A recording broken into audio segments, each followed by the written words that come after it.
Halo Sobat RBD, kita sekarang akan membahas TO14 Bahasa Inggris ya. Kita akan membahas soal tryout terakhir mungkin ya di periode ini. Bersama saya Bu Evi. Ya mungkin sebagian besar dari kalian sudah mengikuti tes UTBK. Ya, ada yang sudah, ada yang belum mungkin ya untuk yang ikut TO ini. Tetapi saya percaya kalian semua tetap semangat ya. Oke, kita akan bahas teks yang pertama. Bluegills. Bluegills ini adalah sejenis ikan ya Sobat RBD. Gills itu sebetulnya artinya adalah insang. Ya, insangnya warna biru. Ya, jadi ini insang biru atau kalau dalam bahasa Indonesia ini disebutnya ikan pancing. Ya. Bluegills are night watching over the Washington region's water supplies. Dia adalah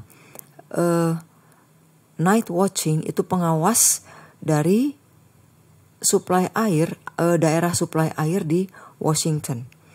They are a key component of a new early warning water monitoring device that electronically analyzes the behavior of 8 captive bluegills to detect the presence of chemical toxins or other contaminants.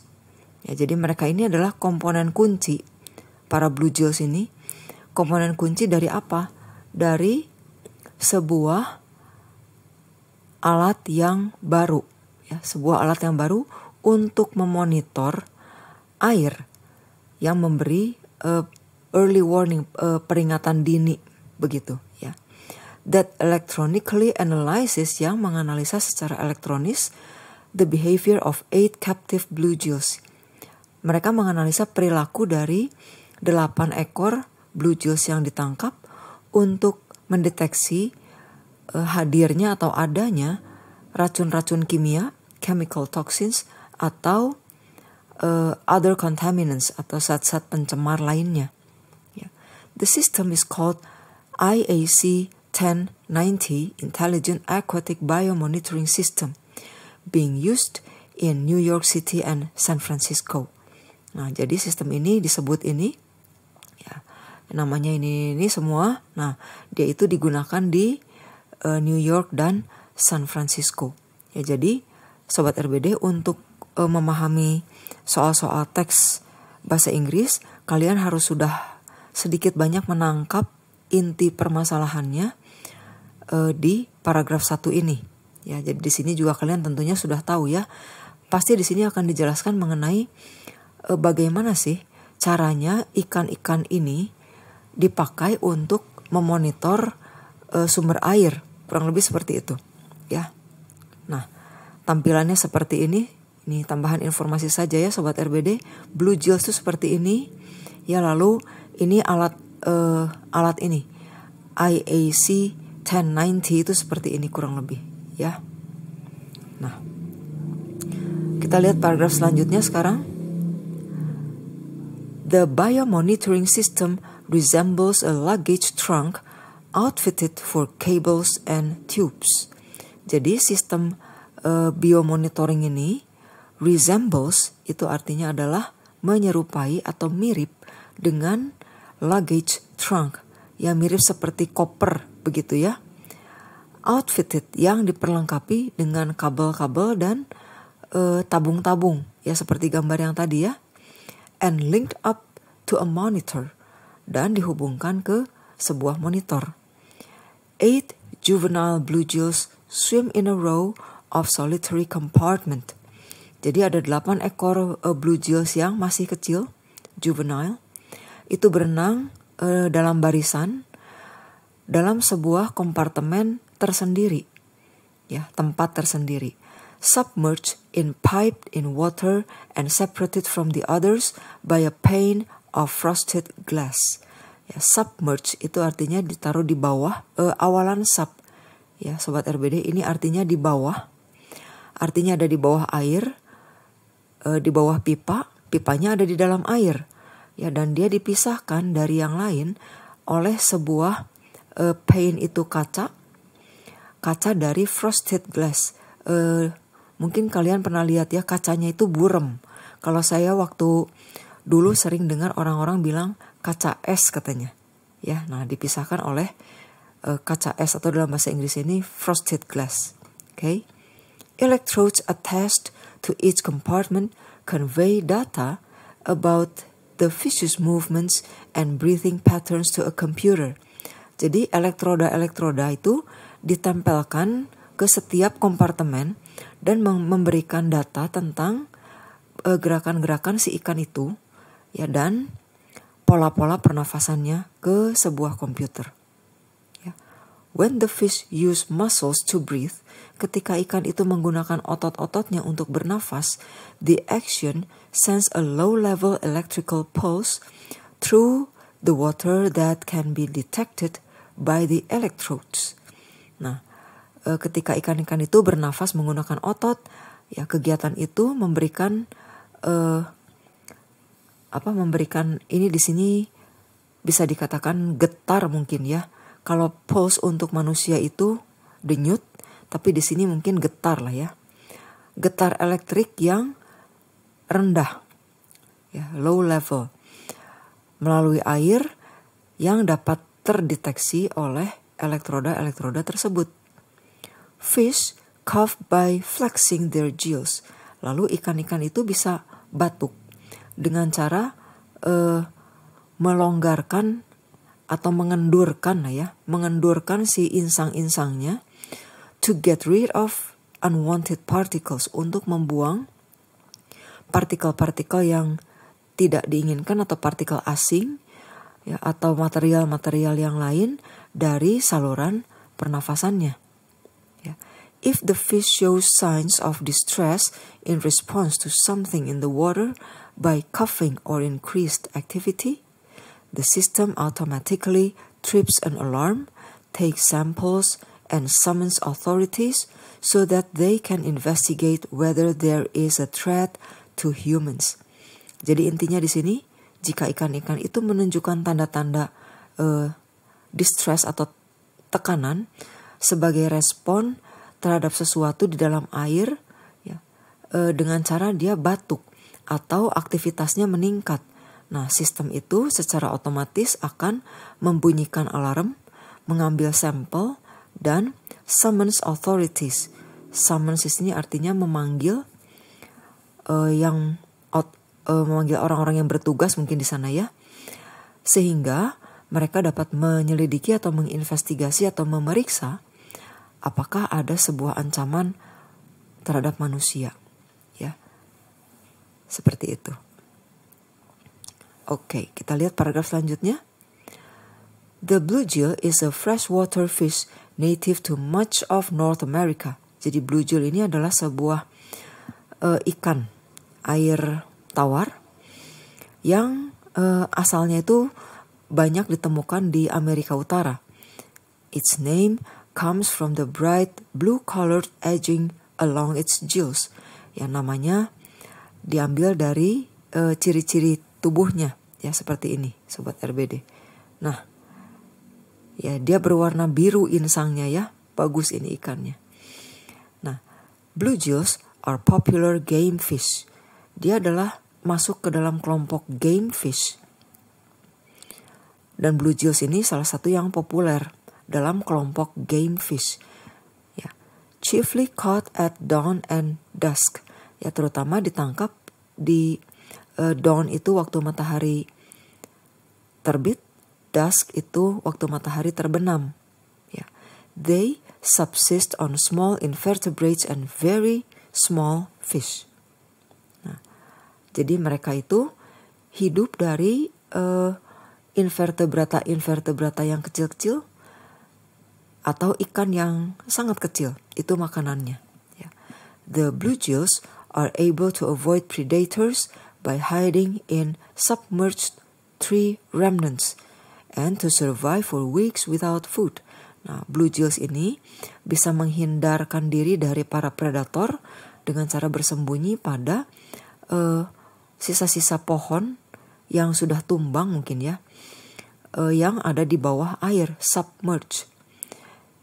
And to survive, dan dia bisa bertahan selama berminggu-minggu tanpa makanan. Ya, bluegills are also extremely sensitive to small changes in the source water quality. Jadi ikan blue gills ini sangat peka terhadap perubahan kecil pada sumber in the source water quality untuk mendeteksi kualitas sumber air. And they are quite inactive, dan memang sudah sifatnya mereka itu tidak aktif. Jadi ikannya pendiam begitu ya. Making them ideal candidates for the IAC 1090 system. Sehingga dia adalah calon-calon yang ideal sekali untuk sistem ini. Mungkin bisa dipahami ya Sobat RBD, karena dia itu ikan yang alamiahnya memang pendiam, ya, sehingga kalau sampai mereka itu aktif, tentunya mereka berarti terganggu oleh sesuatu gitu. Ya, jadi kalau airnya jernih, tidak ada apapun yang mengganggu, tidak ada racun, tidak ada zat-zat yang mencemari, mereka ini diam.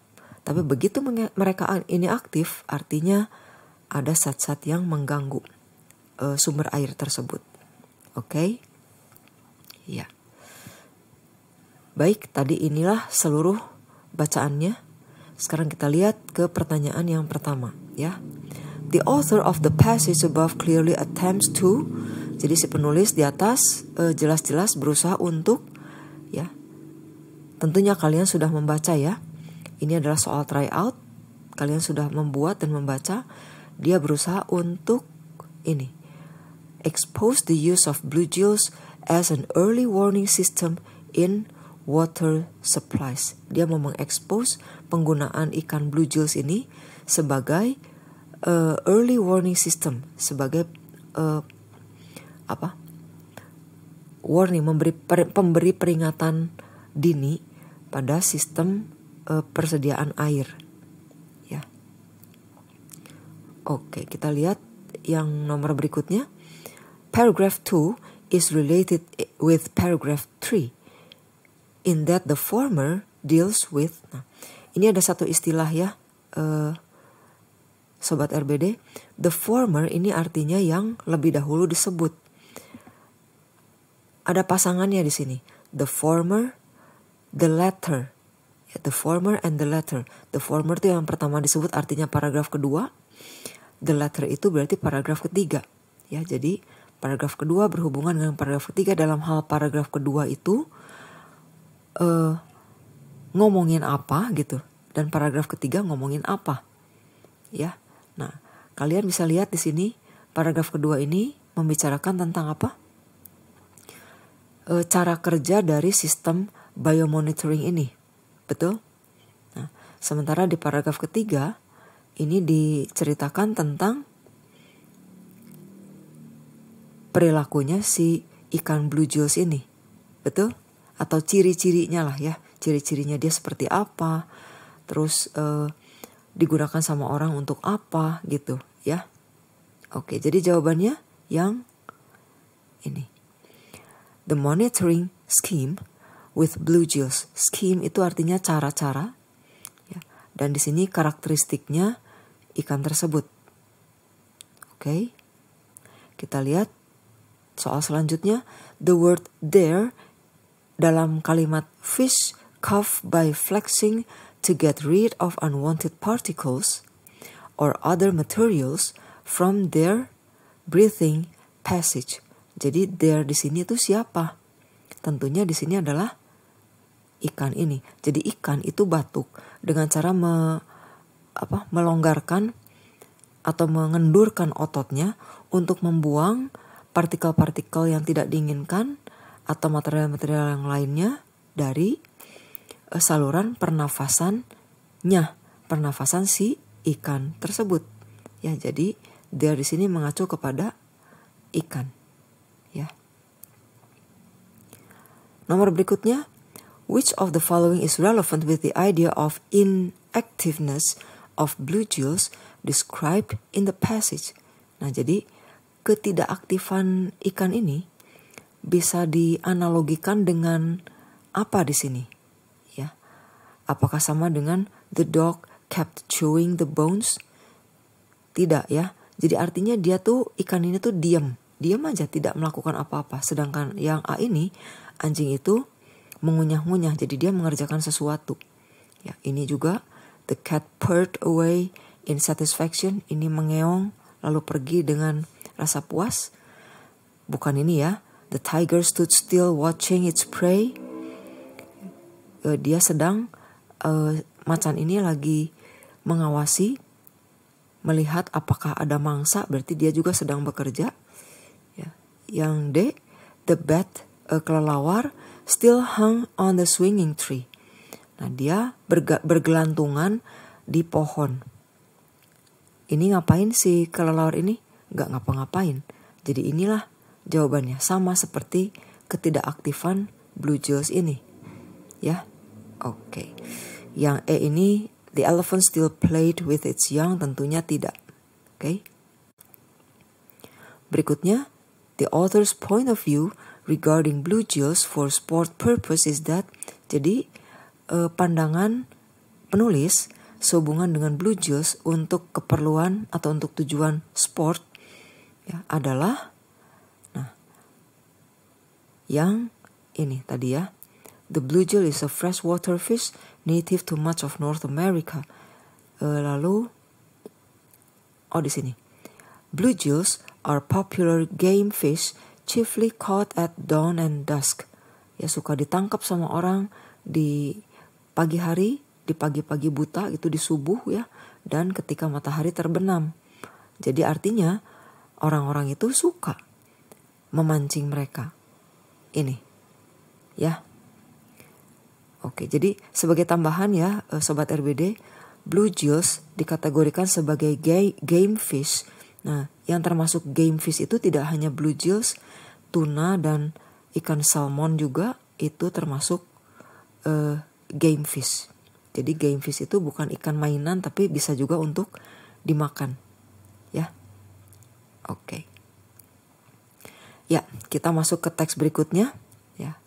Semangat terus ya Sobat RBD. In 1920, after some 39 years of problems with disease, tahun 1920 setelah 39 tahun kena masalah, berhadapan dengan banyak sekali masalah, penyakit-penyakit, high cost biaya tinggi, and politics, the Panama Canal. Canal artinya terusan, tentunya kalian tahu semua ya, terusan Panama, was officially opened. Akhirnya tahun 1920 setelah mengalami ini semua, akhirnya mereka itu resmi dibuka. Finally linking the Atlantic and Pacific Oceans, menghubungkan lautan Atlantik dan Pasifik by allowing ships to pass through the 50-mile canal zone instead of traveling some 7,000 miles around Cape Horn. Ya, mungkin di sini diperlukan juga sedikitlah pengetahuan tentang geografi mungkin ya. Jadi katanya terusan Panama ini menghubungkan lautan Atlantik dan lautan Pasifik dengan cara membuat kapal-kapal itu dapat melewati suatu zona air atau kanal gitu ya, yang jauhnya yang panjangnya 50 mil dan bukan berjalan sejauh 7.000 mil mengelilingi Cape Horn. Ya, Cape ini adalah semenanjung ya. Nah, untuk lebih paham ini, saya tampilkan sedikit di sini ya. Inilah gambar benua Amerika. Ini Amerika Utara, ini Amerika Selatan. Nah, seandainya mungkin zaman dulu ya, pesawat masih belum banyak. Seandainya kamu tinggal di sini nih, ya. Lalu mau ke sini misalnya, ya. Dari sini mau ke sini, ya. Naik pesawat belum banyak. Naik mobil nggak bisa, ya kalian harus naik kapal laut tentunya kan. Nah, naik kapal laut gimana? Ini laut ya. Nah, paling dekat sebetulnya lewat atas sini ya, betul? Tapi di sini nggak bisa karena di sini banyak sekali gunung-gunung es. Ya, kapalnya akan karam di sini. Nah, jadi satu-satunya cara lewat mana? Lewat sini. Nah, berputarlah ke sini Ke bawah dulu, ini yang namanya Cape Horn. Ya. Lalu ke atas lagi. Nah, baru sampai ke sini. Ya, jauhnya lumayan. Ya, jauhnya jauh sekali, jauh banget. Nah, akhirnya orang-orang zaman dulu itu berpikir, wah ini terlalu jauh, jadi gimana kalau kita membuat terusan? Membuat terusan tuh artinya menggali tanah yang paling kecil tentunya ya. Kalau menggali di sini kan ini cari masalah berarti ya. Oke, kita cari ke pertemuan yang paling kecil di sini, paling tipis. Nah, ini adalah negara Panama. Maka di sini digali sehingga bisa menghubungkan lautan Pasifik dan lautan Atlantik sekarang di sini. Jadi kalau kamu tadi tinggal di sini, mau ke sini, nggak usah muter lagi lewat Cape Horn, cukup dari sini, lalu tembus ke sini ke terusan Panama, lalu sampailah ke sini. Ya jauh lebih pendek jaraknya. Kurang lebih seperti itu ya. Kenapa bisa dibangun terusan Panama? Ya. It takes a ship approximately 8 hours to complete the trip through the canal and cost an average of $15,000. Jadi kalau melewati terusan Panama ini, ya, waktu yang ditempuh itu 8 jam. Ya, sepanjang ini 8 jam. Dan biayanya itu sekitar $15,000, $15,000. $15,000 ini mahal atau murah? Kita bandingkan, itu adalah 1/10, 1/10 of what it would cost, dari apa yang harus dikeluarkan an average ship to go round the horn. $15,000 adalah 1/10 dari apa yang harus dikeluarkan kalau kita melewati sini. Berarti kalau melewati ini berapa harganya? Kalikan saja 10. Ya. Okay. More than 15,000 ships pass through its locks each year. Lebih dari 15,000 kapal laut melewati locks. Nah, ini ya kenapa disebut locks? Kita lihat sekarang. Nah, ini Sobat RBD, inilah terusan Panama kalau disorot dari dekat ya. Ini ada perbedaan permukaan air dari lautan Atlantik ke lautan Pasifik. Jadi kalau ada kapal dari sini mau ke sana, dia itu tidak bisa melawan arus air ya. Nah, jadi harus lewat locks. Inilah locks. Jadi misalnya gini, ini kapal masuk sini nih. Kebayang sama kalian ya. Sesudah kapal ini di sini, dia dikurung. Lalu ini semua tertutup ya.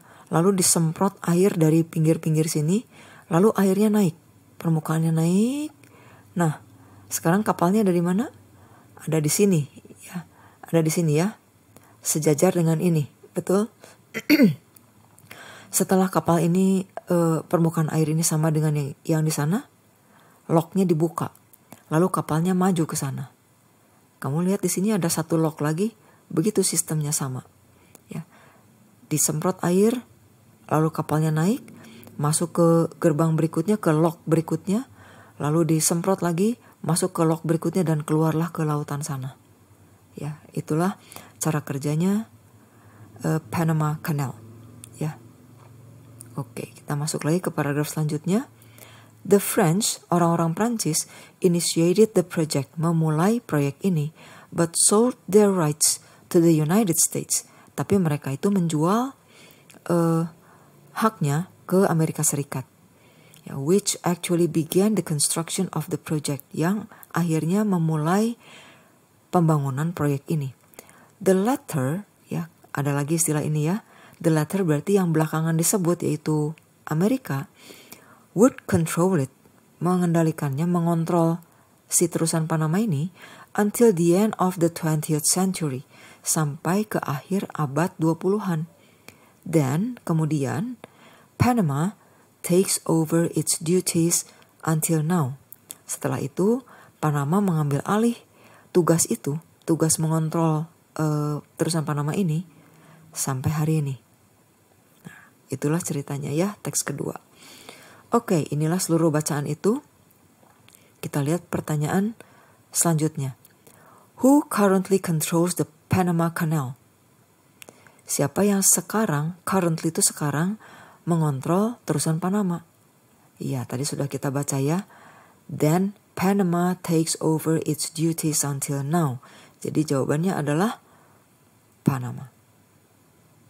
Oke. Nomor berikutnya, the word locks in line 5 is closest in meaning to. Kata locks artinya adalah, kalian sudah tahu gambarnya tadi, tentunya itu adalah canal gates, ya, gerbang terusan itu. Oke, nomor berikutnya, secara rata-rata, how much would it cost a ship to travel round Cape Horn? Tadi sudah kebayang ya peta Amerikanya, berapa sih biaya yang harus dikeluarkan kalau melalui yang panjang tadi yang sampai ke bawah itu? 15.000, itu cuma 1/10-nya. Berarti kalau melalui yang semenanjung Horn itu 10 kali lipatnya. $150.000 ya. Oke. It can be inferred from the passage. Bisa disimpulkan dari bacaan di atas bahwa, apa kesimpulannya? Kalian juga sudah membacanya mungkin? Ya, tentunya jawabannya yang ini. Walaupun ada banyak sekali masalah terlibat di dalamnya, the project is beneficial. Ya, tentunya pembangunan terusan Panama ini sangat menguntungkan. Ya. Pertanyaan terakhir untuk TO14 ini. All of the following are true. Semuanya ini benar, kecuali yang mana yang tidak benar. Ya. Kita lihat. It cost so much to pass through the locks because very few ships pass them. Jadi biayanya itu begitu mahalnya untuk melalui terusan Panama ini, untuk melalui gerbang ini, locks ini, ya, karena sangat sedikit, ya, very few itu artinya sangat sedikit, hampir tidak ada, maafkan ya. Maafkan Sobat RBD. Kalau a few itu artinya ada tapi sedikit. Tapi kalau tidak ada e-nya, few itu artinya hampir tidak ada. Ya, maknanya negatif ya. Jadi katanya hampir tidak ada kapal yang melewati terusan Panama itu. Ya. Sedangkan di sini dikatakan more than 15,000 ships pass through its locks each year. 15.000 kapal laut melalui terusan Panama. Apakah itu bisa dikatakan hampir tidak ada? Tentunya tidak, ya. Jadi yang salah yang ini. Oke. Ya, Sobat RBD, itulah pembahasan mengenai tryout 14 ini. Terima kasih semua Sobat RBD yang sudah dengan setia mengikuti semua program-program di Rumah Belajar Daniel. Ya, saya ucapkan selamat buat yang belum mengikuti tes UTBK. Semoga kalian semuanya berhasil. Ya, terima kasih. Sampai jumpa lagi.